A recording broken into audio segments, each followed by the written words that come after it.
Unit 6 Satres Narkoba Polrestabes Palembang mengamankan seorang kurir narkoba dari kamar kosan 168 dan 107 in Palembang, Jalan Rafael Raya KM 8 Kecamatan Alang-Alang Lebar Palembang, Kamis 2 Juni, sekitar pukul 17.00 waktu Indonesia Barat. Pelaku Tanto Wijaya alias Koko, 43 tahun, warga Jalan Serma Zakaria, Kelurahan Pasar Baru, Kecamatan Batu Raja Timur, Kabupaten Oku Sumsel.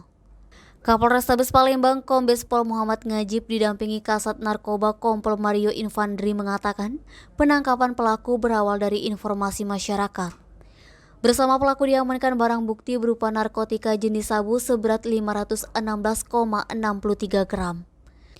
Satu buah kantong plastik, satu buah timbangan digital, dan ponsel merek Xiaomi. Pelaku merupakan jaringan antar kabupaten karena selain Palembang, pelaku turut menerima paket yang akan diantarkan ke beberapa kabupaten di Sumsel. Di hadapan petugas, pelaku Koko mengakui perbuatannya, bahkan sudah menjalani bisnis haram ini 2 bulan terakhir dengan upah 2 juta rupiah. Denny, Sumeko TV melaporkan.